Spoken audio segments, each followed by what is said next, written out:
That is the problem. And all the problems which we are experiencing is because of lack of understanding this problem. We give an example of one person who was so much attached to buying one car, Mercedes. But what happened? He purchased Mercedes, he had an accident. In the accident, he lost his hand. And he was worried about losing his car, losing his watch. But he should be worried about the hand. Blood oozing out. He's supposed to go to the hospital and he's thinking of going to the police station. And his body is actually temporary. We have our connection with the body only for a certain period of time. So all these points we discussed yesterday, it is not at the time of death that we leave the body, or the time of death that the soul goes out of the body. It is I, the soul, who leave the body at the time of death. So all these points we discussed day for yesterday. In yesterday we must have discussed about who is God and proof of existence of God. Today we'll have more time for question and answers. And before we actually start today, I will introduce today's topic. That is Prakriti, Kala and Karma. On the second day, when we discussed about the science of soul, we understood that the soul leaves the body and goes to another body. Now the question arises, what body it attains? If I am a human, will I become a human? If I am a woman, will I become a woman again? If I am a man, will I get only man's body, or can I go to any other body? The answer given in the scriptures is very simple. There are 84 lakh species. 84 lakh union, must have heard about it. In the next life, we may get any of these 84 lakh species. Jalajana lakshani stavaraha lakshvamshati rudrakaha trivikaha rudrasankyakaha. Jalaja Navalakshani. Jalaja means those who are born in water, aquatics. There are 20 lakh varieties of aquatics. Jalaja Navalakshani. Stavraha Lakshavimshati. Stavra means trees, plants, creepers, which cannot move. Stavraha. Lakshavimshati. 20 lakh varieties. Just imagine. If somebody is a Vedic botanist, remembering 20 lakh varieties of botanical names, very difficult. Then Krimikaha Rudrasankyakaha, 11 lakh varieties of insects. Vihangaha Dashalakshani, 10 lakh varieties of birds. 30 lakh varieties of four-legged animals like cats, dogs, donkeys, like that. Camels, four-legged animals. And Chaturlakshani Manushya, 4 lakh varieties of human beings. So in the next life, I can get any of these 84 lakh species. It is not that I am a human, then I will become a human next life. No, you can become a dog also. You can become a camel also, no problem. So, how do you get, what decides our next life? It is simple, very karma. When you go to a big department store which is selling so many varieties of dresses, you can buy the dress according to the money what you give, money what you have. So better karma, better body. As simple as that. If you do good karma, then in the next life you get good body. Even in a human also, somebody is by birth very rich. By birth only he is a millionaire. By birth, some boy or some person is having loan. He's very poor. Why? Because both of them had previous life and their karmas in the previous life was different. That is the reason, that is the only reason by which we can understand why one person or one baby is born in a very poor man's house, sometimes in Somalia, in in Africa, by birth the mother also died, there is no water to drink, what to speak of even milk. One baby is born in America in a very rich man's house, billionaire's house, many people to love him, many people to care for him. Why? Is that God is very harsh on to one baby and other baby is loves or baby is partial? Then you have to say God is partial. He is not partial. How can you explain the distinctions in this world, the inequalities in this world? The inequalities in this world can only be explained when you accept the theory of karma. There is no other explanation apart from that. You cannot say by chance. Oh, by chance, why I am not a millionaire then? You cannot leave it to chance.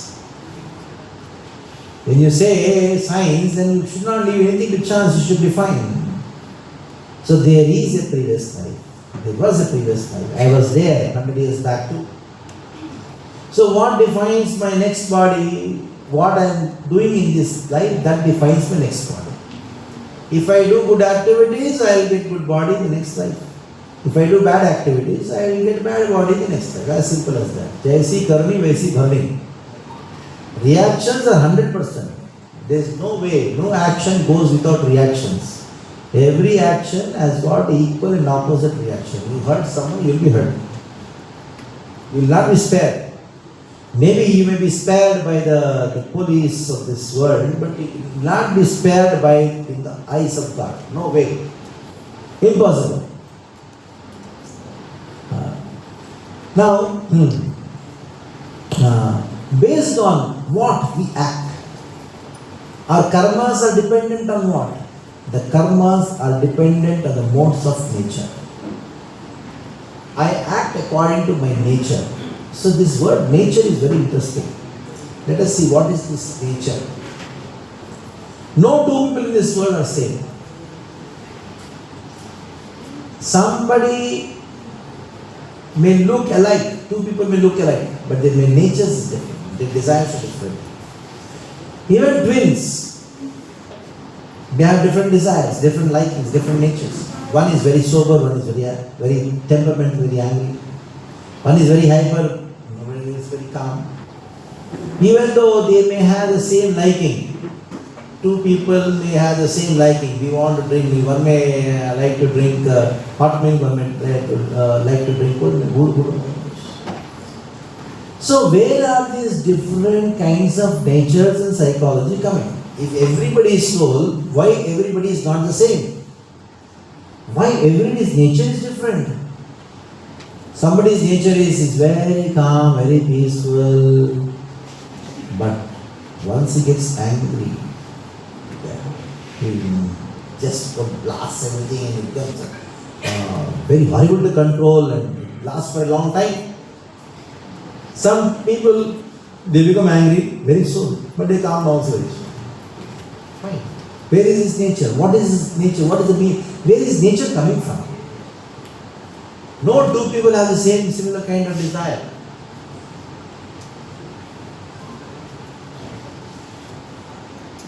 For that we need to know Prakriti. Prakriti is made up of three modes of nature: Sattva Guna, Raja Guna and Tamo Guna. This Sattva Guna, Raja Guna and Tamo Guna are mode of goodness, mode of passion, mode of ignorance. These three modes, if you understand them, you understand psychology. Vedic psychology is just based on three things: goodness, passion, ignorance. Sattva Guna, Raja Guna and Tamo Guna. It is very difficult to understand what these three modes are, and you can only understand them by examples, by the effect of the modes. Let us try to know the effect of the modes or these modes by taking a family's lifestyle as an example. A family in mode of goodness, they are symptomized by peace. Their formula for their lifestyle of living is simple living, high thinking. If somebody conducts their life according to simple living, high thinking, then they are peaceful. So goodness is symptomized by peace. So it's a family mode of goodness, they are peaceful. Why? Because Tatra Sattvam Nirmalatvat Prakashatmaka Manamayam Sukasanyena Badnati Jnanasanyena Changa. So Sukasanyena Badnati is Jnanasanyena Changa. Person in mode of goodness, he is satisfied and he is always in pursuit of knowledge. Anamayam, he is not very sinful in nature, and also they have a sense of happiness.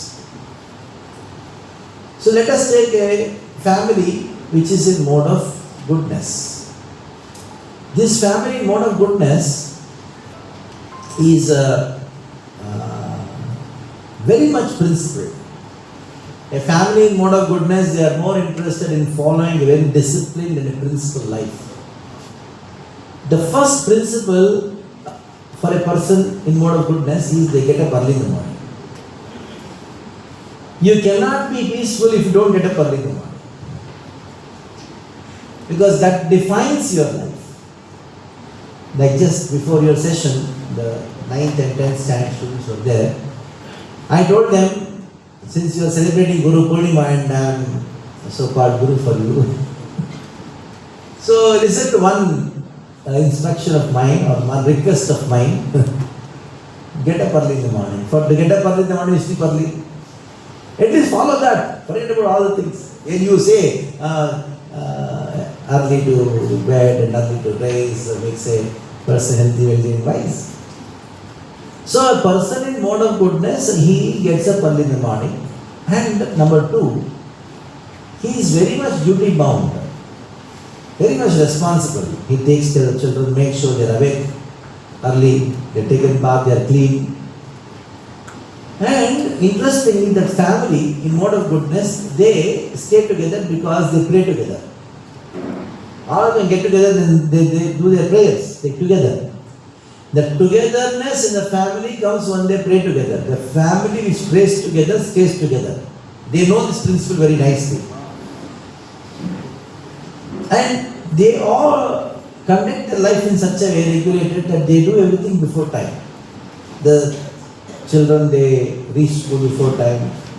The person, he reaches to his office before time. And the mother cooks the breakfast well before time. So they all sit and eat together. And also the family which eats together also stays together. And they have got affection among themselves. In this way they have a very peaceful life. And they give some charity. They go to some religious places. They go to some places of scenic beauty. And they give some charity. In this way their food is also very sattvic. Means it is in mode of good, it is not agitating. That is called a life in mode of goodness. Simple living, high thinking, and they are symptomized by peace.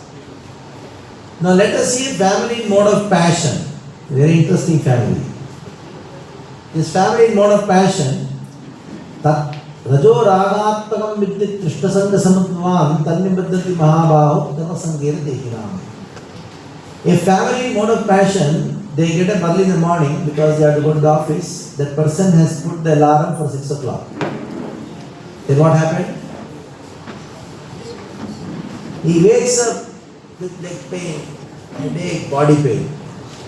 He was sleeping for all 5 hours. Why is he? The moment he gets up, he is having headache. Because whole night he was lying down, he was not sleeping. Because in the mind, so many desires, so much of anxiety, he is not able to sleep. Just because you lie down, that doesn't mean you are sleeping. Sleeping means a dreamless sleep. That is called sleep. If dreams are haunting you, that means you are not slept whole night. And that is the reason when you get up, you feel tired. Generally, when people feel tired, they go to sleep. But these days, they feel tired. Legs are pain. Why? Because night you have not slept. Because so many desires haunting you. So much of anxiety. And their life is symptomized by anxiety. Mode of passion means anxiety. Because what the formula by which they conduct their life is money is honey.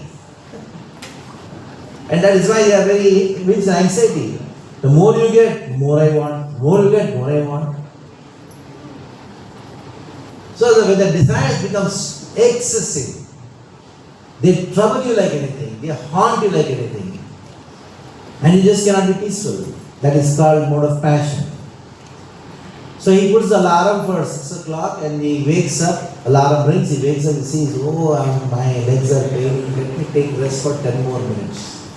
He puts up the alarm and he sleeps for 10 more minutes. And he wakes up to see that it is not 10 more minutes, it's already 2 hours more, 8 o'clock. Then he is in anxiety, 8:30 I have to catch the train, I have to go to the office. Then he starts shouting at his wife, she is still sleeping. Don't you know I have to go to the office and you are still sleeping? She says, you want to go to the office, why are you shouting at me? The day starts with a fight in their family. The children are also very naughty and they go to the bathroom and then see the geyser is burnt. Then tell the mother, Mommy, just see the father has burnt the geyser. Then she becomes very angry on him and says, no, because of you the geyser is burnt, how am I going to take bath today? She's not concerned that something of the house has been burnt. She's only concerned, how am I going to be happy? Self-centered. Just imagine few self-centered people together, that is passion. They fight among themselves. And sometimes they would give some charity too. Person in mode gives passion, gives some charity. How it is, I'll tell you. It is a real story I'm telling. In the initial days when I was studying in Calcutta, I used to go to Mayapur. It's the ISKCON's international headquarters is in Mayapur, about 3 hours drive from Calcutta. They are the biggest temple in the world coming up. So there at that time, I was the temple president there. I met him and he was telling me about one person. He showed one person he just got into the car and he was driving the car. He told me this person, he came once and told that he wants to give charity. What he wanted to give? Fans. For the temple, he wanted to give some fans. So he gave many fans to the temple and after 15 days he came back. And he asked the president that, I gave some fans to you, where are they? And the president told all the fans in the temple, they are new and job given by you only. Then this person was about to leave, he stayed for a couple of days and came and told, you see, I gave the fans to you and you have put the fans in the temple hall. Even I don't know that these are my fans. How will people come to know? Can you please write my name on the fan so that people will come to know that I donated? The president told, don't worry, next time you come, your name will be found on the fan. So he came after 15 days. Then he asked, where are my fans? He said, just go and see the temple, your name is there. So he went and saw all the fans had his name. He was so happy. He stayed for a couple of days in the temple and he was going back. He told the president, you see, next time I come, make sure that you write my name on the fan in all the 3 fins. Because the fan has 3 fins, isn't it? You written my name only on one fin, people will think that I have only given them one small tukda to them. You will write my name on all the 3 fins. And also the middle part, please write my name. Then the president told him, try to see, did not commit. He'll see. Just wait. Then this person sat in the car, he went ahead and he came back. And then he told the president, you see, next time when I come, make sure that you write my name on the 3 fins. And also, please try to don't run the fan too much. Because the fan is nothing, nobody can see his name. That's not a passion. So their food is also like that. What a passion the food is. They put too much of spice, too much of salt, too much of things that when they eat, they trouble their body. Their eyes are burning, whole face is red, he's sweating because he's eating something very passionate. too spicy, and then drinks a glass of cold water and say, maja. So the definition of maja is what? First, trouble your body and reduce the trouble. When the reduction of misery, that is called happiness. Very strange. This passion. And then ignorance, forget about it. Their family is not a family at all. They just stay together. And then they wake up early in the morning around 11 o'clock or so and forget about taking bath. They don't know when they take bath, when they're taking bath. And what they eat, they don't know. Something which was kept in the fridge for about few months, they forgot it. They find it and then eat it, that's all. Some piece of flesh. In this way, a person in mode of ignorance is pramada alasya nidra. He is always sleeping, he is lazy, and his life is in danger. So you have three modes, sattva-guna, raja-guna and tama-guna. Karanam prasangasya sadadam yudhyamashu. Our next life is just based on our actions in the modes of nature. If you live your life in mode of goodness, your next life will be a body in goodness. If you are leading a life in mode of passion, your next life will be body in mode of passion. If you are living a life in mode of ignorance, your next life will be that of ignorance. A pig. An animal in mode of ignorance. Why? Because when that soul, which is in the pig's body now, in the previous human life, he did an activity or his karmas were fit that he should get the body of this. Eat stool. Because he was only thinking of eating anything and everything. Okay, why? Human body, if you eat anything and everything, then you will fall sick. So God says, I give you a body where you can eat anything and everything and still be happy. Take body, please suffer. So karma is going on. If you put a mango seed, you will get a mango tree and mango fruits. If you put a Karala seed, you will get a Karala Karava. That's all. So as you sow, so shall you reap. People say luck. What is this luck? There is nothing like luck. Oh, bad luck, good luck. There is no bad luck, no good luck. It is karma. Sometimes you get some good things in your life without you endeavoring. Sometimes without you doing any mistake, still people say, oh, that is a mistake. So why good things happen to bad people? Why bad things happen to good people? There is no question of good things happening to bad people. The bad person is now bad, but some good he has done in the past. And that is the reason he is getting that reaction.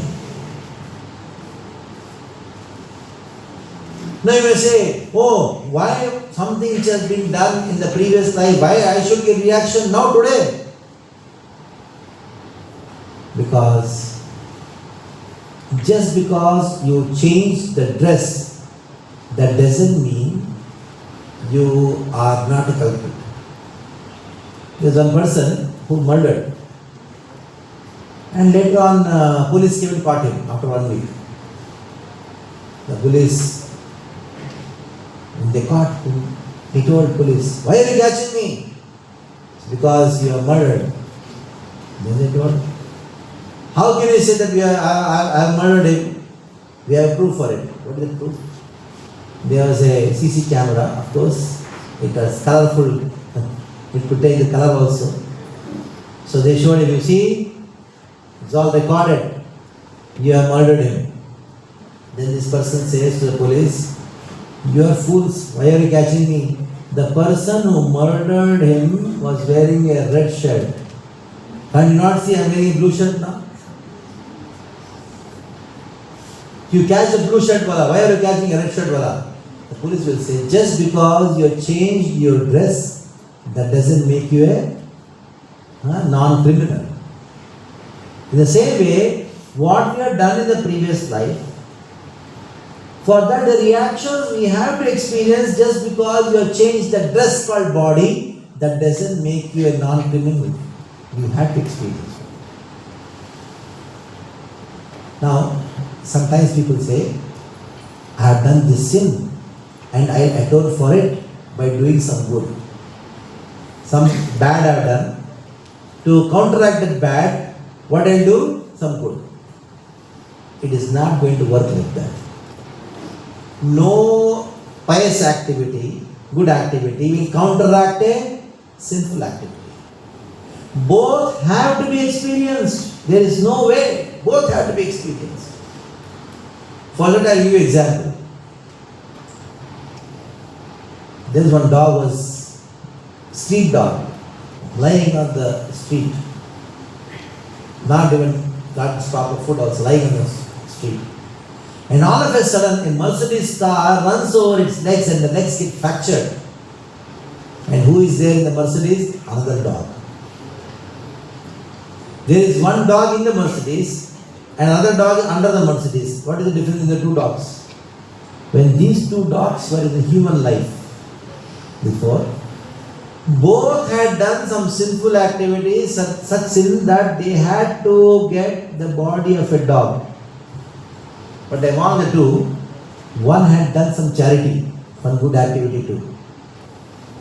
So, one person who did so much of sinful activity, he took the form of a dog. The other one also took the form of a dog, but at the same time he has done some good activities, so he was in the Mercedes. Not that because he has done some good, the bad got neutralized. No, it doesn't happen. You say, we do some garbage and do some punya, let me go to the temple and then break one coconut. Then my papa has gone by doing this punya. No. It doesn't work like that. Many people think like that.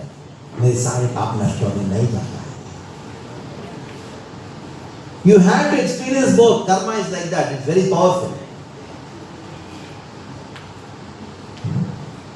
So, sometimes bad things happen to good people because they have done bad activities in the previous life. Sometimes good things happen to bad people because they have done good things in the previous life. You may say, why it is injustice? Whatever I have done in this life, then only I am responsible. What I have done in the previous life, I am not responsible. You may say that. Why is it so? I should get immediate reactions. That is not the rule of this world. Why? You put a banyan beach, brinjal seed. Within 2 months you will get brinjals. It fructifies. But if you put a mango seed, it may take 5 years. Sometimes it is a hybrid you get in 3-4 years only. But it takes 10 years. So, not that every seed gives the fruits at the same time. Even activities also. It may be a simple activity of you slapping somebody. The reaction may be immediate. Other person slaps you back. And when one person has murdered another person, the reaction of he being hanged in the jail may happen after maybe a few years. Isn't it? There was one terrorist. How many years? Everybody knew that he killed, but still reaction did not come immediately. It came after many years. So even in this world, in this life, you have seen that every action, its reaction is not immediate always. It is at different periods of time. In the same way, whatever actions you have performed, the reactions will come maybe after 10 years, maybe immediately, maybe after 100 years, maybe after 2 years, or 2 years you don't know. Maybe after 3 lifetimes also we don't know. Karmana devanitrena. It is very complicated. The action and reactions are very complicated. We just cannot identify what has happened. So generally, we think there are 2 kinds of karmas, 2 kinds of activities, good and bad.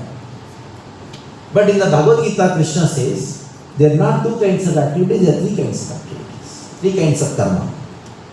Karmano hi bodhavyam cha karmanaha karmanasya bodhavyam karmana kahano vidhi. See, the human life, as I have told, is not just meant to stay in this world, is to get out of this world. Human body is like an airplane, it's like a flight. The flight in the runway, it goes and then runs and then takes off. The human life is meant for that. To take off from this world, get out of this world. Like I give an example, the purpose of getting into the college, medical college, is to get out of the college. The purpose of getting into any course or engineering is to get out of the college. In the same way, the purpose of getting into the train is to get out of the train. The purpose of getting into this world is to get out. You have to prepare for it. So, human life after death, you have 4 options. First option, you do bad karma and get an animal body, lower species. You do mediocre kind of karmas in Rajaguna, then you get a human body. Next life also human.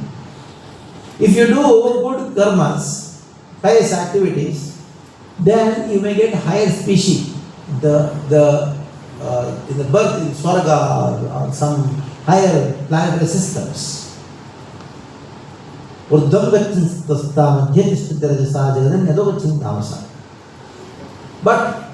in spite of you going to heaven, it is not going to be permanent there. Shine punyam mrityulokam vishanti. Now you have got nice punya, credits. Your pious activities you have done. You got so much of pious activity, punya, you go to Swarga, heavenly planets, where there is tremendous enjoyment. And after exhausting your good karma, punya karma, you'll fall down, come down to the earthly planet. So you have to take birth again. So the goal of life is not to take birth again, to get out. The goal of your studying in this college is to not to come to the college again. In the same way, the goal of life is not to take birth again. But if you do bad activity, then also you have to take birth. When you do good activities, then also you have to take birth. So both good and bad from the spiritual point of view, both are bad only because it makes you take birth again. Whatever actions which makes you take birth again, that is called sin. Then what is the goal of life? Is to get out. How to get out? That is called akarma. So Krishna in the Bhagavad Gita says, and neither you do karma nor you do vikarma, but you should do akarma. Very interesting example. You must be knowing that Duryodhana, we all know that he is a bad king. That's what is the perspective. Because in our morning session also, one child was asking about Duryodhana. Why Dronacharya taught to Duryodhana is a bad person. Duryodhana was not a bad person. He is projected like evil, that kind of thing. One of the reasons is, after the Kurukshetra war got over, and Krishna took all the Pandavas to different lokas, and they went to Swarga, they were shocked. Yudhishthira was shocked. All the Pandavas were shocked to see Duryodhana in heaven. Duryodhana is in heaven. Yeah, how? Why is he in heaven? Because he ruled the kingdom very nicely. He was ruling the kingdom perfectly. Nobody was unhappy in the kingdom. But still Krishna did not want Duryodhana to be the king. Why? Because he was doing good karma. He was not doing akarma. He was ruling the kingdom for his own happiness. Being self-centered. He was not doing a karma for Krishna. He was doing it for himself.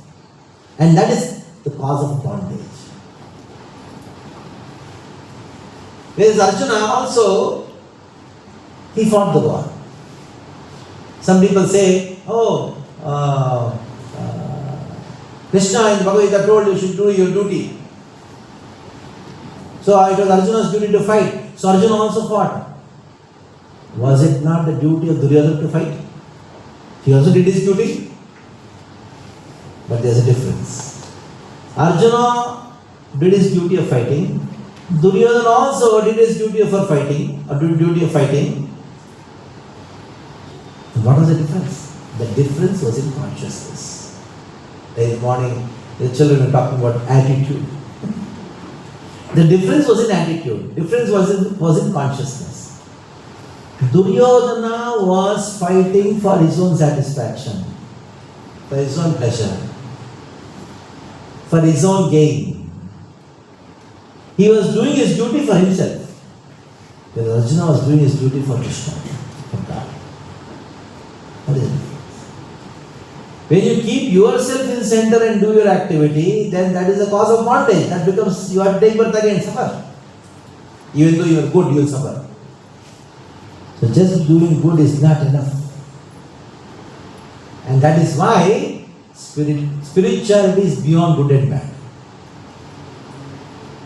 Spirituality is beyond dharma. Dharma means being good. But it is not enough being good. So that is the teaching of Bhakti. That is science. Where religion ends, science begins. Spiritual science begins. At the end of the Bhagavad Gita, Krishna says, Sarva dharman parityaja. You have all kinds of religions. Surrender to God, that is science. And sometimes people surrender to God out of fear. Not required. If you don't do this, I'll shoot you. If you don't do this, you'll go to hell. If you don't follow this, you'll be killed. God is great. Because those who don't accept God also, they are getting their food. You don't have to accept. Because He is great. Number 2. Some people accept God out of great expectation. Oh God, give me daily bread.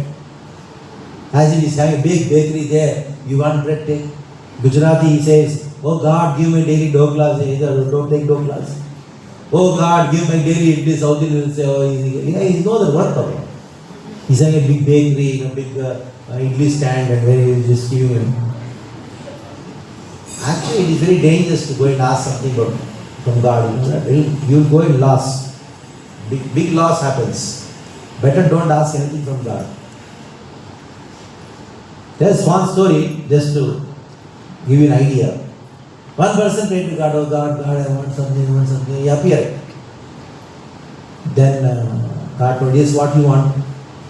Then he started giving his list. I want that, I want this, I want this, I want a wife, I want that, I want this. God told him, I may forget something. Why don't you give it in writing? So he made a list, 1, 2, 3. Big list he made and gave to God. He read, it was 108 items were there in the list. God told, okay, fine, anything else you want? He said, I am remembering a couple of more things. Can you give the list back? I'll write more. So he went on writing. And God looked at God.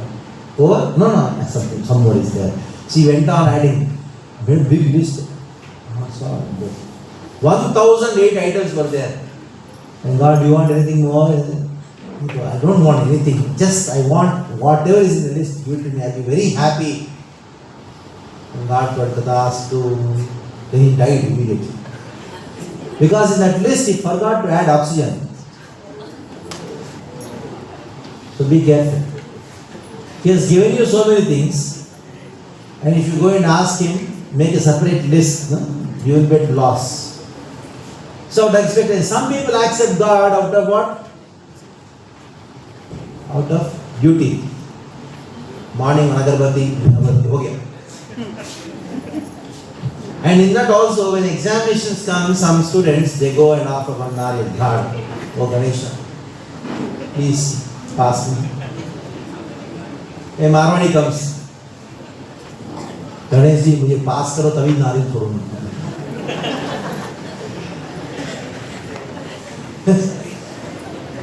Then comes a really tamasic person. Ganesha, if you pass me in the exam, I'll break a naryan in front of you. If you don't pass me, I'll break it on your head. You find all crazy people, all kinds of thoughts. But we should know why we have to accept God in our life. The only reason for which we have to accept God in our life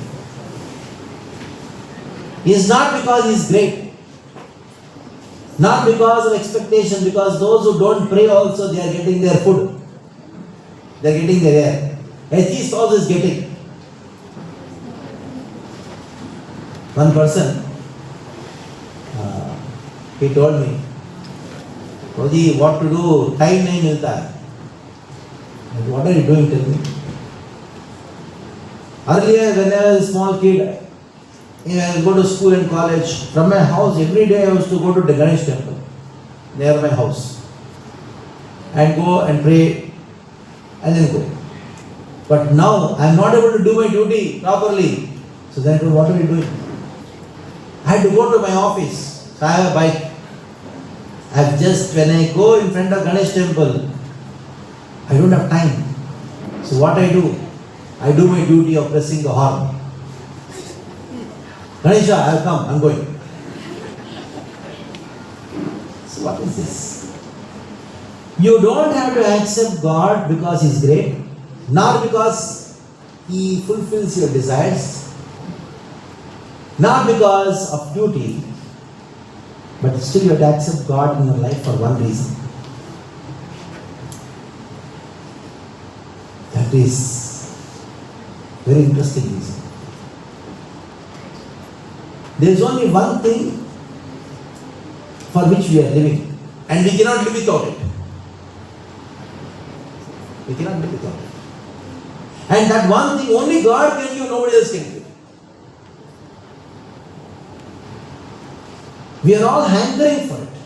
Right from birth, the moment we are born, we are hankering for it. You don't even know money. You don't even know anything. When you are just born, a baby is born. The baby is hankering. We are all babies when we are born. And sometimes it so happens when you lose the hope of getting that, you commit suicide also. What is that one thing which you are all looking for? Yes? Anybody? Think? Yes. It is love. The soul's nature is to love. Without loving, there is no way that you can survive. And see, but the moment you are born, you learn so many things. But anybody taught the baby how to love? No. Even the most cruelest of the animals, they have love. They have a tendency to love. In a tiger, it loves its cubs. But this love, only one person can give, nobody else in this world can give.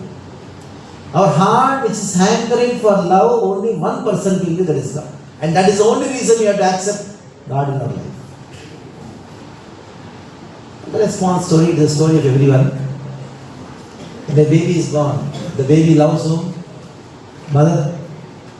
So much so, if the father comes nearby, he starts crying. So, mother's son, mother's baby. After a few years, calling bell rings, door opens, the father sees, my son has opened the door. Now the mother is thinking, ये तो उसके पास जाने में भी डरता था. The father is so happy. Oh, today you proved that you are my son. Then every day he is with the father. He is just waiting when the father is going to come. And he thinks that my mother is always shouting at me, keep quiet. Sometimes beats me. The father is very loving. My father, Papa, he says. Now, every day Papa is bringing different gifts. He takes him in a motorbike ride. Now he is Papa's son. Now, one day Papa comes home. This is the calling bell. Wife opens the door. Where is my beta? Then she says, I'll show you where is your beta. She takes him near the window and it shows your beta is playing cricket. Now he's around 8-9-year-old. Then the Papa says, Beta, देखो तुम्हारे लिए क्या लाया हूँ? The beta says, और आपको बाद में आते बैठी तो अंदर का. His father. Mother says, it happened to me also. Wait. Then look at his face. Now he's back home and he's just his father saying, okay, he's not interested in that. He's talking to his friends. Now he loves whom? Friends. Just doesn't care. Only he talks to his father when he wants pocket money. When he doesn't leave, he goes to her mother. Now he's 13, 14-year-old. It was his birthday. The mother has cooked so many wonderful things for him. Nice sabjis, puris and sweets. Birthday of her son. And he's just walking out of the house. Mother says, "Beta, where are you going? So why don't you eat your lunch here?" "No, my birthday, my friends ke saath manauga." He goes. On the roadside gutter, there is one red color tin shed. Behind the tin shed, there is one long-haired, curly-haired person who has not taken bath for a year, wearing a jeans which is never ever washed, and he's making the Chinese. And all the friends are around, birthday party. Why all these things are exactly on top of butter, we don't know. What water they use and And he loves to eat that. And there was a time when he was a baby, he loved his mother so much. Even 1 second late, she becomes late to make him drink her milk. He used to cry. Now the same baby says, "Nahi khana cha." Where has that love gone? Now he's 17, 18-year-old, and all the friends are together every day playing. And one day, this boy doesn't come. One boy was saying, "Let's start playing." He said, "No, our friend has not come. Until he comes, how can we start playing?" Then others say, Why is he not going to come? He's our close friend. इसको कोई girlfriend मिल गई है. All boyfriend are forgotten. Unsuitable girlfriend. All boyfriend. When you look at them, you don't know who are you. God. And after changing many, ultimately he lands up in one person and gets married. And he says, "I love you, you love me." Anyway. Same thing happens when they have a kid. He loves the kid. And now time has come, his wife has died, and he's old, he's living in one house, bungalow. Children are in America. Alone. Nobody to love. Evening goes for evening walk. What to cook at home? He just takes one packet of biscuits and he's eating the biscuits. A few biscuits fall down. What happens? A dog comes and eats the biscuits. And he goes back to his bungalow. While going back, he saw the dog was following him. And he looks at the dog. Has biscuits, few biscuits in his hand. Throws a biscuit and goes to his bedroom. He's about to sleep. He's not able to sleep. He somehow comes out and sees the dog is still there, looking at him lovingly with the tongue and tail waving. Then he looks at the dog and thinks, what all I did for my son. What all I did not do for my son actually. I took loans, sent him to America, made him do MS. He is now got married without even telling me. He doesn't even call me to find out whether I'm dead or alive. I loved my son so much. But actually he never loved me. If at all there is anybody in this world who loves me, it is this dog. Then he says, "Come my dear dog, come stay with me." Now he starts loving the dog. First he loved whom? Then father, then friends, then girlfriend, then wife, then children. Ultimately landed loving. So this is what, if you don't love G-O-D,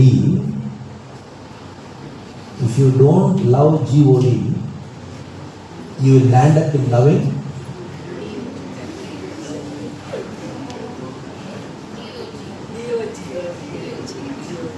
okay?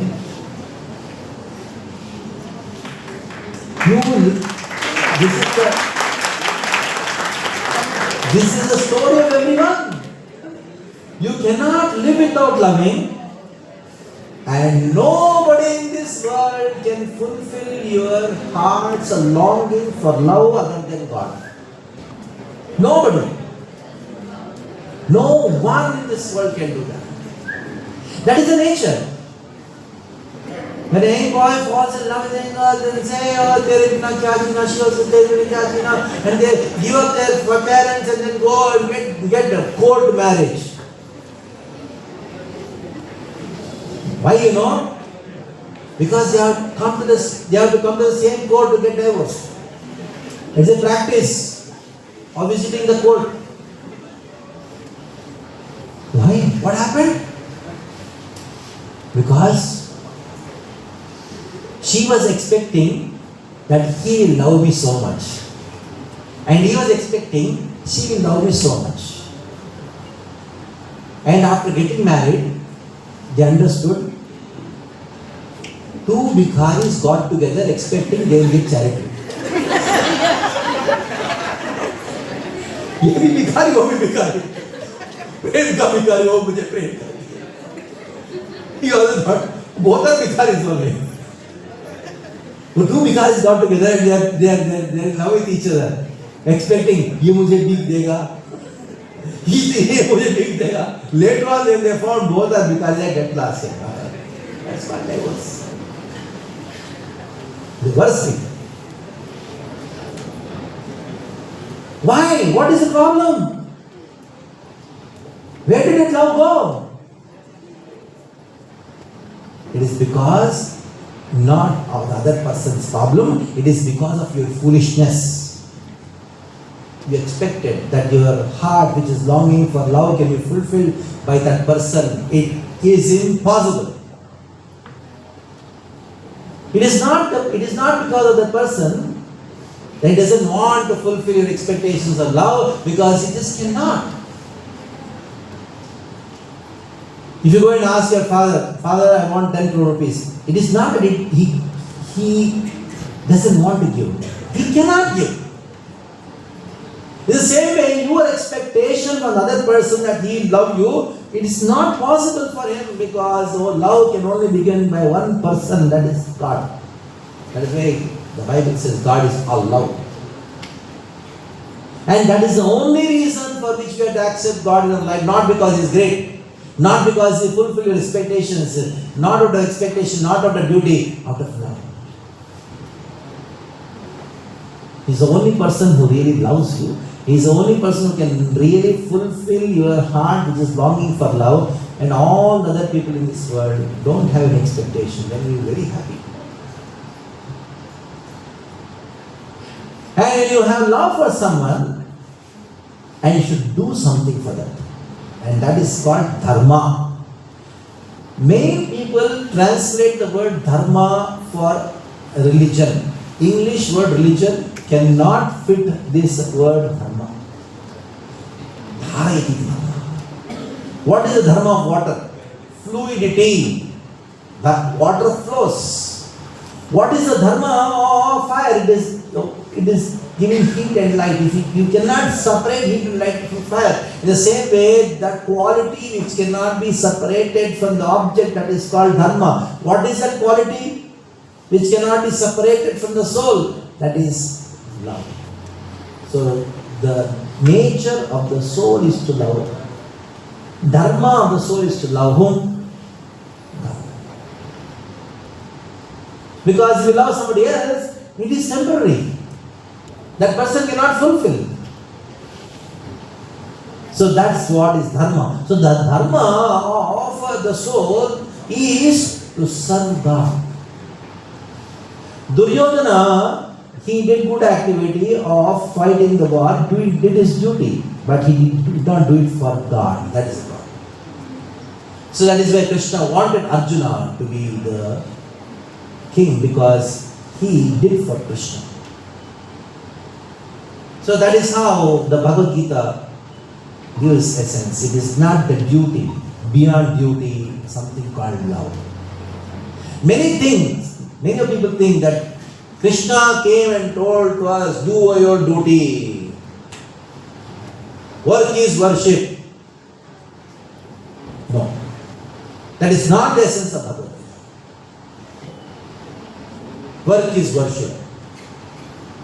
Why you require Krishna to come and tell you do your duty? Your boss is enough. In your company, your boss is enough. Actually, if somebody says, your duty, you get frustrated, isn't it? Your duty to do that, your duty to do that. What is this? Do you think Krishna came all the way from Goloka to tell you this thing? No. For that, I will try to give you an example. You go to a restaurant, there the waiter serves you food. You go home, and your mother is also serving you food. What is the difference? What is the difference? Huh? You go to the hotel, restaurant, the waiter is also serving you food. You go to your house and your mother is also serving you food. What is the difference? Mother serves with love. So though it is the duty of the mother to serve you, she doesn't think that it is my duty. She thinks what it is my...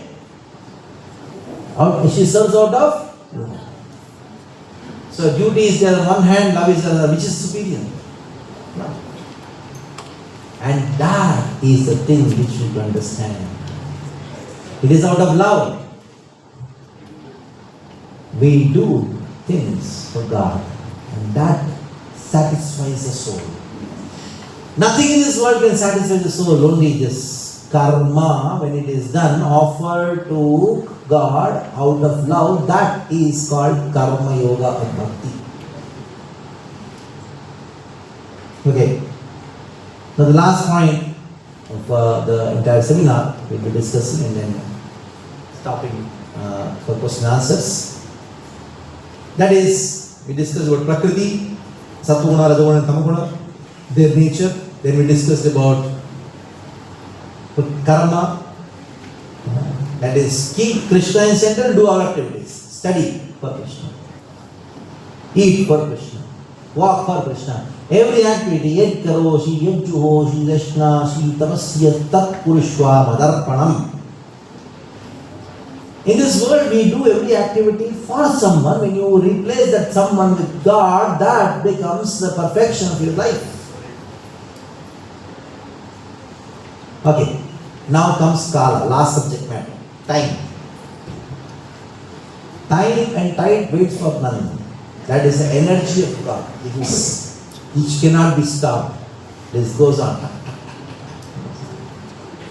Every second pass means you are 1 second closer to death. When you celebrate happy birthday to you, and then what do you ask question? What is the question you ask? How old are you? इसको हिंदी में बोलिए कितने साल बुढ़ा हो गए and happy birthday, so happy birthday and put so many candles, 17 candles. दीप बुझाना जन्म का संकेत है, मृत्यु का संकेत है. Blowing off a candle or a lamp, is it a symptom of death or is it a symptom of life? Even an idiot will tell you a symptom of death, and that we say, happy birthday. बेटा कितना साल बुढ़ा बुढ़ा? And the Veda says, I am 12-year Buddha now. Next year become 13 years Buddha. What a language it is, what a culture it is.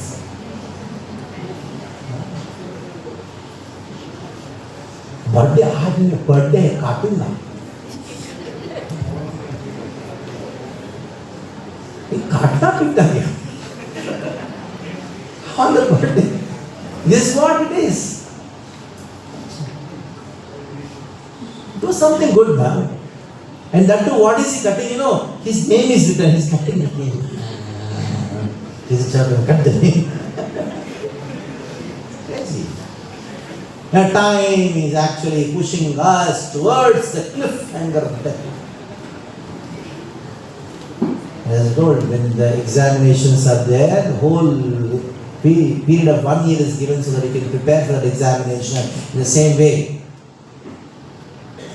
Our whole lifetime is given so that we can prepare for the examination called death. And that examination called death, it can come anytime, so you should be prepared always. At least you know your examinations are going to come in March or April, but here the examination called death can come anytime. So you should be prepared for it. How do you prepare for it? You should know what is the question going to come in the exam. In your examination, many questions are going to come, and you don't know which questions are going to come, but in the exam called death, there is only one question going to come, and that is the open question. whether you're going to think of Krishna at the time of death or not. That's all. If you think, well, pass. If you don't think, you'll fail. Krishna says in the Bhagavad Gita, Antakalecha mameswaram muktva kalevaram yaha prayat samadbhava yadanastha samsheha.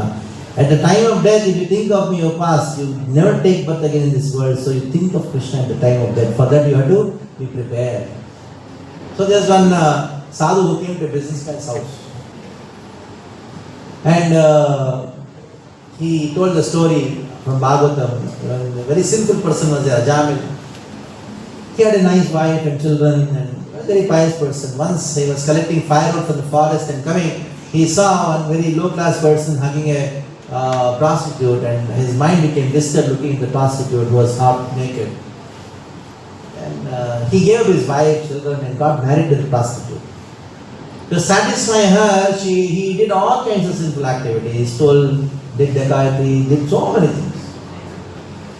By the time he was about to leave the body, he's old now, he had a small baby named Narayana. And he's about to leave the body at that time. Because he was very affectionate to this small kid, his own son. He started shouting, calling out, Narayana, Narayana, Narayana. Then, at that time, the Yamadutas had come and trying to pull him out. The Yamadutas, they taking him to hell. By the time Vishnudutas heard somebody calling our Lord's name, let us go and see. Then they saw the Yamadutas pulling him and he's saying, Narayana, Narayana. Then the Vishnudutas cut the Yamadutas Pashas, and then told, how dare you pull him? They told, we are pulling him. He's a simple person. No, we don't know anything. He's chanting the name of Narayana. Anybody who chants the name of Krishna, you don't have any adhikar. You don't have any adhikar over them. They told, no, he's not calling God. He's not calling God Narayana. He's calling his son. We don't know. He's chanting the name of Narayana. You cannot take. So he got delivered. So then the sadhu told the businessman, you see, chant the names of God. By chanting, Ajamila got delivered. You also practice chanting. Then the businessman told Swamiji, very nice. You told a very nice story. You take your darshan and go. Then sadhu told, why don't you chant the names of Krishna? Now I am very busy, I cannot do it. As Ajamil chanted the names of God at the time of death, I will also do the same thing. Now I am very busy. I don't have time for all these things. Then it's not easy. You have to practice from now itself. To chant the names of Krishna at the time of death is not easy. You should practice from now itself. Businessman, don't worry. See, Ajamil had one son only named Narayana. I have 4 sons. He called his sons. Earlier, whatever names used to be kept to the dogs and pets, now they gave it to the children. I don't want to take those names. If somebody has the name, they feel bad. That's why. Hey, Manti, Pullu, Ganti, Samajao, Chalo. Go. So 4 came. Ha, Papa. Hey, from today your name is Sankarashna, your name is Ananda, and your name is Pradyumna. Your name is Vasudeva. He changed the names. And he told the sadhu, don't worry, I am attached to my 4 sons. Ajamil had only 1 son. I will take the name of any son. No problem. And I will also get delivered. The sadhu told what to do. He went away. And of course he got into so much materialistic activity. At the time came when he was about to leave the body. Everybody has to leave. Then he remembered. And his heart became like this. Oh, I gave the name. I gave a word to my sadhu that I am going to call one of my sons. So he started shouting, calling out, yelling out, Sankarashna, Pradyumna, Aniruddha, Vasudeva. Then all the 4 sons came. And then, Papa, what happened? Then he saw all the 4 sons came. All 4 of you came. Who is going to take care of the shop?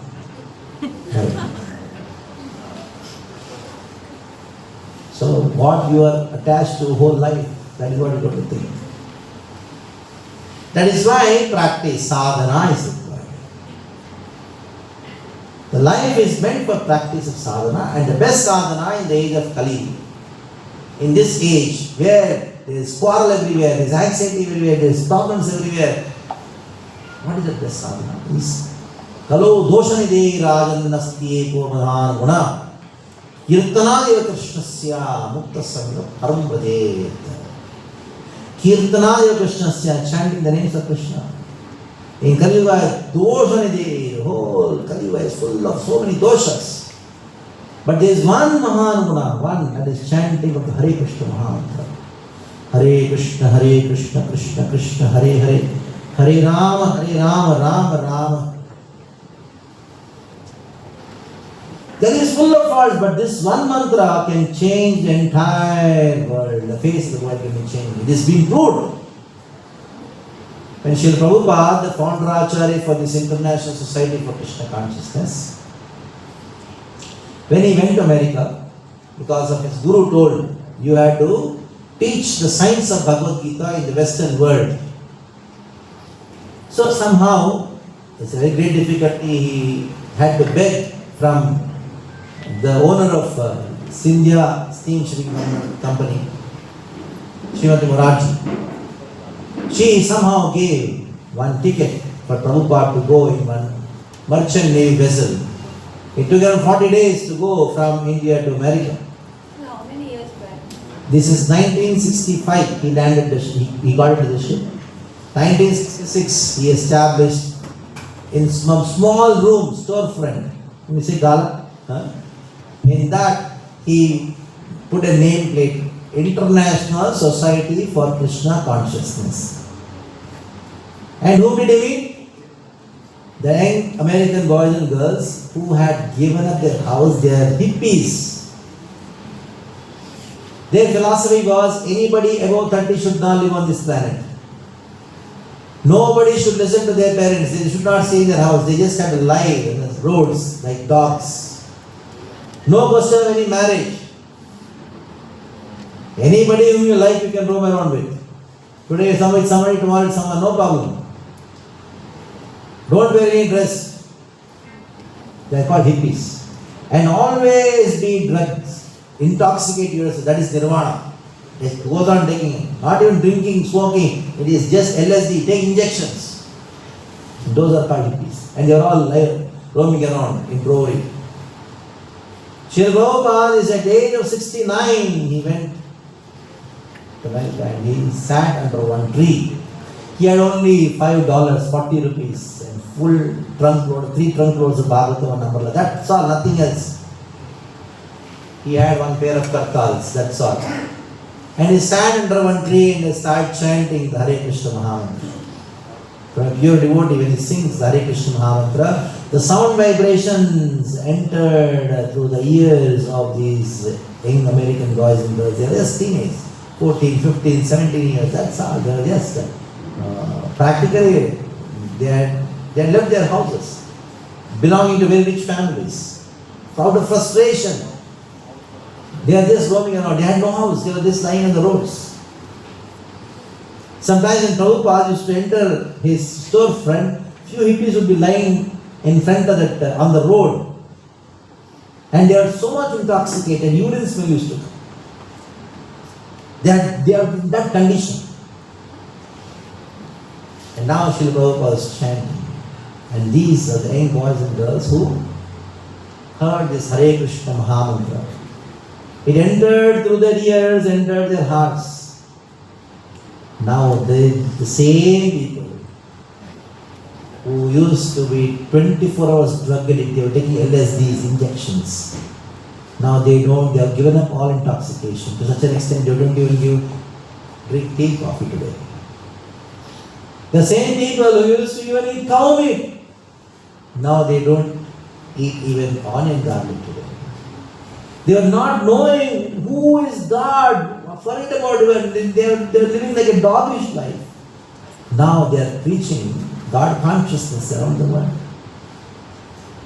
That is called transformation. How it happened, this transformation? It happened because of the chanting of the Hare Krishna Mahamantra. That is why when the ISKCON, connected to ISKCON devotees go, people say, "Ye Hare Krishna wala aaya." Why? Because we always chant the Hare Krishna Mahamantra. This is so powerful that it can immediately transform you to a different world. One person, one drug addict, came to Srila Prabhupada. Because today you celebrated Guru Purnima here, you should remember the Guru of the world in the recent times. The impact what he created was Nabhuto Bhavishyati. What is the impact he created? Without harming anyone, he transformed their heart. So one drug addict came and asked Prabhupada, Swamiji, what benefit I get out of chanting? Then Srila Prabhupada said, you'll become happy. Then he asked, how happy? Then Srila Prabhupada knew he is doped in cane. He's completely gone. He is conscious enough to just ask something and understand something. Then Srila Prabhupada asked, how happy you feel when you take one LSD drug? Oh, I'm in ecstasy. Then Srila Prabhupada said,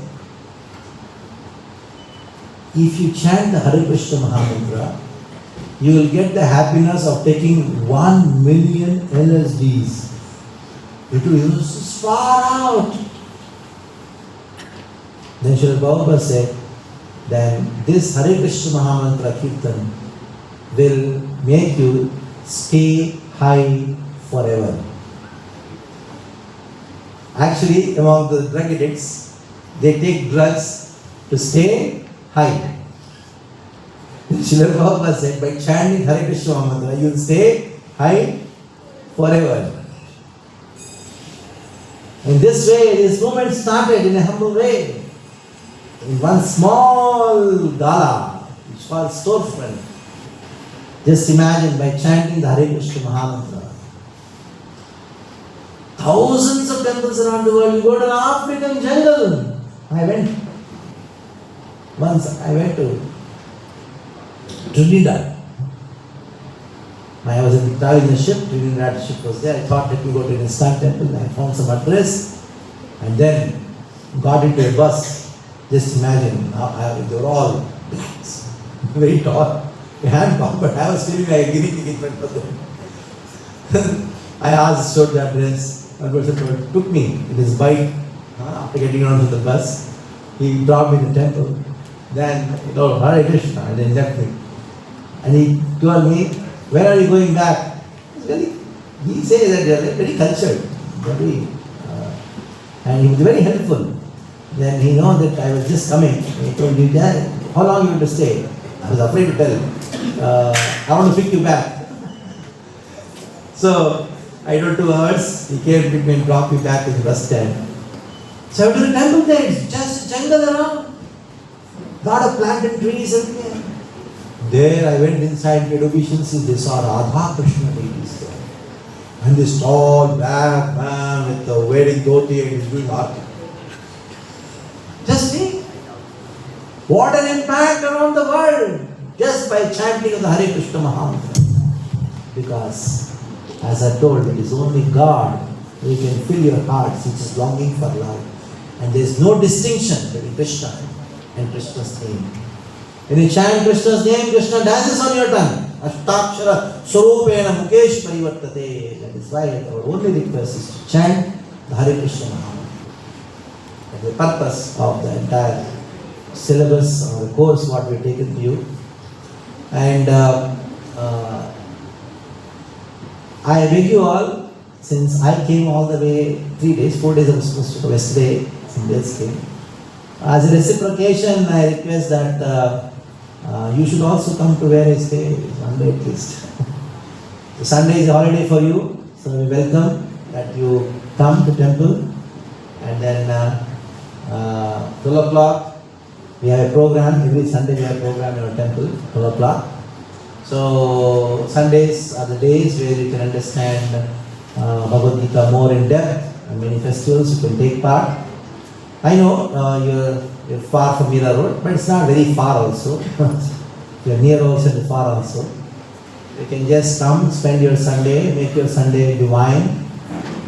Actually, when you take up spiritual life, you will be satisfied and healthy at all the four levels of our existence.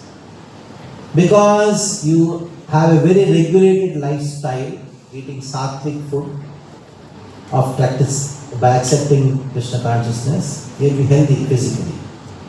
Since you will be surrounded with devotees who are not envious, they are wanting to help you, your emotions and mind will be satisfied. Since you are hearing a philosophy which is satisfying the intelligence is satisfied. There is no philosophy equal to the Bhagavad Gita. And ultimately the soul is satisfied because it is getting its food in the form of chanting the name of the Lord.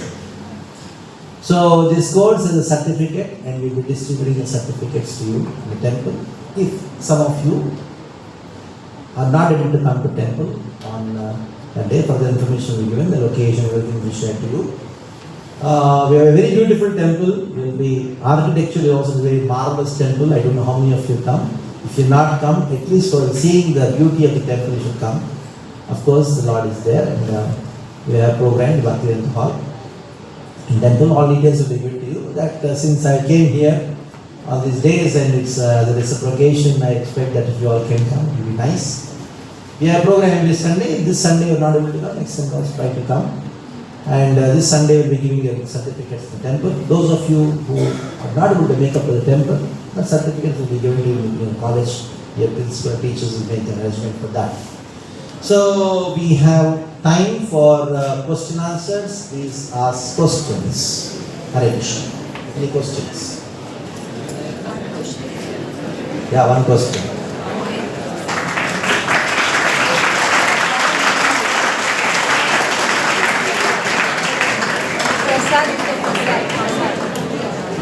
These days,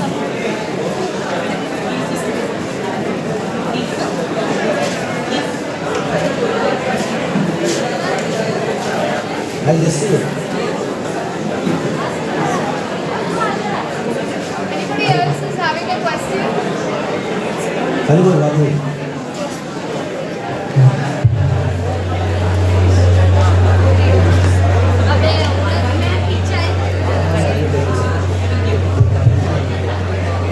Make it. You put it here.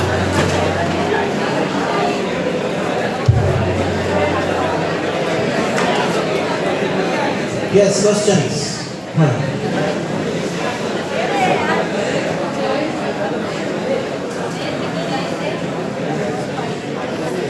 Yeah. You have questions?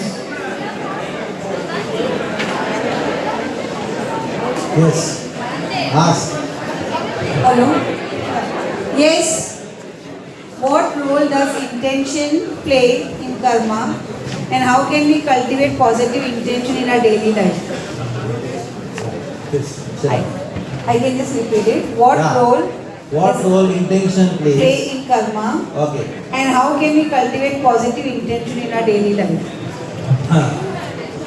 Sangha sanyayate kamaha.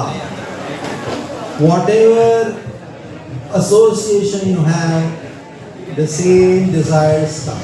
Yeah, you leave it here and then sit down. When they come, we can do it. Please sit down. Students, kindly be seated. Yeah.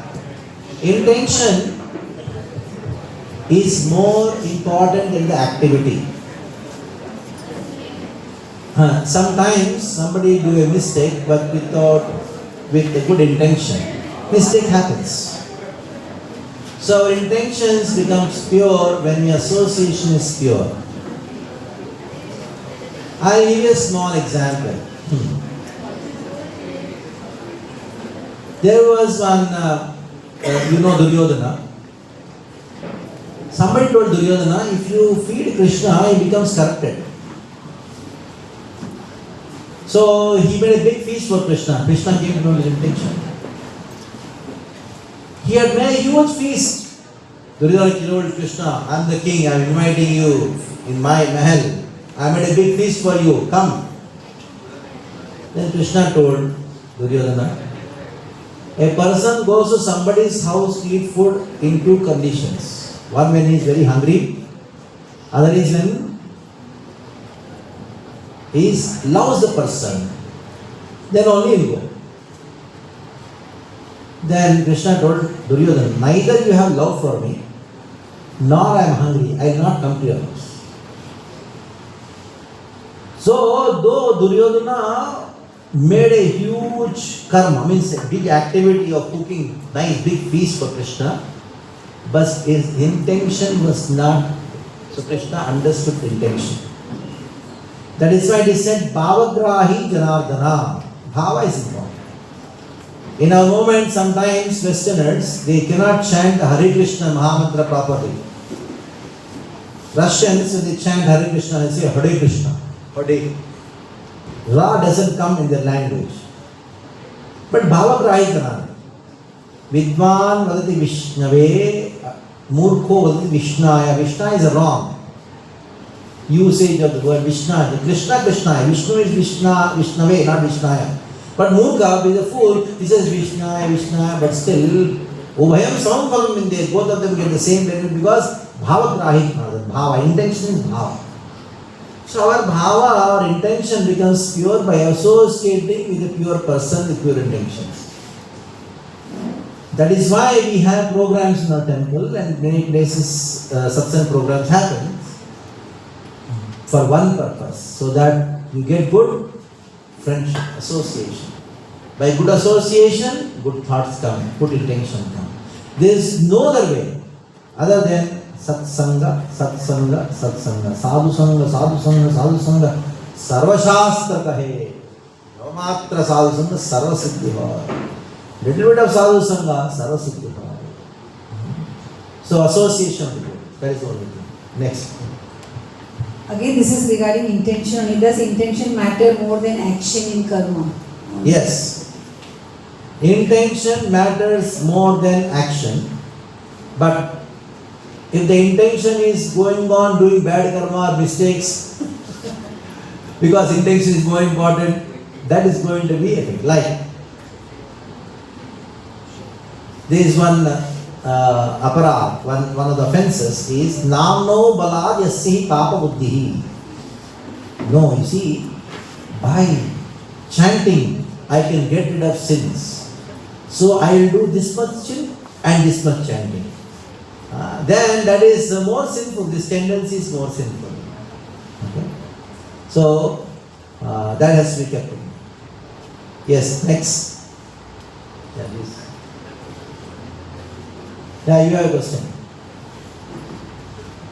So related to what you said right now, if we chant and if we do the same amount of sins, it doesn't really correlate. Counteract.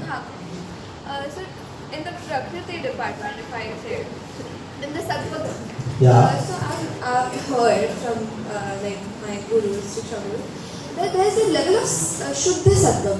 Yeah. And as I've heard, Shuddha Sattva Guna is usually, let's say, Guru Maharaj or people, devotees like that. But people in Sattva Guna can also commit some sort of aparadh or sins in like Sukshma way maybe. Because we're more prone to knowing the aparadh we're committing. And when people are in Tama Guna, they don't really know what they're doing. So it doesn't really entirely propose after that. What can we do to reduce that? Let's say if we're in Sattva Guna, we want to be in Sattva. What can we do to reduce those things consciously? Yes. So when you have the goals of life very clear, that is, the goal of life is not religion. The goal of life, the goal of life is to attain Krishna Prema, which is transcendental. Religion is some kind of sattva. But spirituality is transcendental. So if you are doing good activities for getting some pious results, then it is sattva. But you may have a sattvic lifestyle, but the purpose is not to be in sattva guna, the purpose is to transcend. So that is where intention comes. Duryodhana, he did something to please Krishna, but his intention was not good. Intention was actually to control Krishna. Understood? Durvasa came to Duryodhana. Duryodhana fed him very nicely and told Durvasa, My brothers are there in the forest. You gave the fortune of me serving you food, prasadam, to you and all disciples. Why don't you give the same fortune to my brothers also? Durvasa went there with 10,000 disciples to Kamyavana, where 5 Pandavas are there, Draupadi is there. That's all. How can they feed 10,000 people? So Duryodhana's intention was what? Not to benefit his brothers, but his intention was what? They go and they cannot feed, Durvasa will get angry and he curse it. So, intentions is the thing which defines our life. Yashoda, she wanted to feed Krishna and she was feeding Krishna. All of a sudden she remembered that I kept milk on the stove. She kept Krishna down when Krishna was very angry. Hey, is there any work more important than feeding me? On the other hand, when Krishna fought with Kamsa, Krishna was very happy. Krishna is happy with Kamsa. Because intention of Kamsa was not to please Krishna. So Kamsa is not called a devotee. On the other hand, the intention of Yashoda was to please Krishna. Even though she displeased Krishna, Krishna is happy. That is, Yashoda became devotee. She not became, rather she is participating because her intention was pure. So even though you may be leading a life in Sattva-guna, but if your intention is to transcend and attain love of Krishna, Krishna Prema, then that is fine. Somebody may be having an activity of rajas. A Kshatriya, he has to manage, sometimes has to scold, like the principal madam. She says, out of love you don't listen, we know what to do with you. So it's a duty to discipline. You may say, why is she principal, why is he talking? It's a duty to do that. So the intention is what? Not to punish them, to rectify them, isn't it? So that's why intention is always more important than the activity itself. Consciousness is more important than activity. And that is the reason we say, don't change your activity. Change your consciousness, called attitude, intention, attitude, consciousness, same. So sometimes people think, if I had to take a Bhagavad Gita, spiritual life, then I also have to become like this Swamiji, shave my hair and go to the ashram. Don't want. Wherever you are, be there. Whatever you are doing, do the same thing, but keep Krishna in the center. Do for Krishna. So study for Krishna. Doing business for Krishna. So change the consciousness. You say, Kuch chodo mat, Krishna ko jodo. What did chant Hare Krishna? Anyway, you are singing some stupid film songs. In the same time, you can sing Hare Krishna Mantra, no problem. Anyway, you're eating, isn't it offered to Krishna and eat? Anyway, read Bhagavad Gita, so many Krishna. You want to read stories, the Krishna stories are there. So whatever you do, it Krishnaize it. So intention is, activity need not be changed. Activity can be the same. Teaching, teach for Krishna. Learn for Krishna. And that's the essence of it. Okay, so we stop here. Thank you very much. And let's have some questions. How many of you feel like coming to temple at least once on Sunday? There's one or two questions. Okay. One. Oh, you have no questions? Yeah. Okay. So the next question. Questions are so many. See, they are raising their hands. No, I asked who are going to come to temple. Okay. There's the the next question. last two questions. Yeah. We do not go take more time. Can someone be punished by karma for something they did not realize was wrong? See, what is right, what is wrong, who decides? Just by your thought, something wrong doesn't mean right become right. Just because your thought something right doesn't become wrong. Who decides what is right, what is wrong? I think it is right, I think it is wrong. Somebody says, I think it is wrong. What you say right to be wrong, somebody else thinks so. Right and wrong is decided by the scriptures. Tasmat Shastra Pramanante Karya Akare Vyavastito. What is right, what is wrong is decided by the scripture. So, the punishment is actually not a punishment. It is an opportunity for you to rectify. Don't say karma is a punishment. Karma is not a punishment. Karma is an opportunity for you to rectify. So that is called attitude, proper consciousness towards karma. Oh, karma has punished me, karma has rewarded me. Go beyond punishment and reward and then come to the platform of learning. Then we say that, learn through our mistakes. Suppose, forget about karma and the big theory. You did a mistake, for this you are now getting reactions. Okay, a simple mistake, take a social point of view. You criticized someone in public. And because of that, what happened? The person you criticized, your friend, and that you lost the friendship. And that person, he or she, doesn't want to speak to you, or you are feeling very bad. That is a reaction for your act of criticism. And now you may say it is punishment. If you think it is punishment, then you do the same act. Punishment is on oil again. If you think that this is because of this reaction is for my rectification, is a learning, then you will progress. So no karma is bad, no karmic reaction is bad, no karmic reaction is good, provided you learn how to go beyond karma. Yes, last question. I want to stop because now it is 3:13.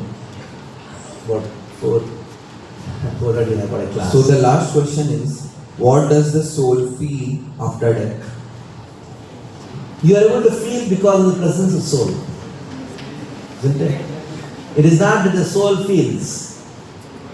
Like, if you have done good in the examination, how do you feel? Good. If you have not done well in the examination, how do you feel? Bad. So death is an examination. If you have done well in the examination called death, you will feel good. If you have not done well in the examination, you will feel bad. And as I have told, in the death there is only one question paper in the examination called death. What is the one question? Whether you thought of Krishna or not. At the time of death, if you thought of Krishna, then you feel good, going back to God, spiritual world. At the time of examination, the death called examination, if you don't think of Krishna, then you feel bad. As much as in your examination you don't do good, then you feel bad. As simple as that. Okay. Over? Okay, thank you very much. So, we'll meet on Sunday.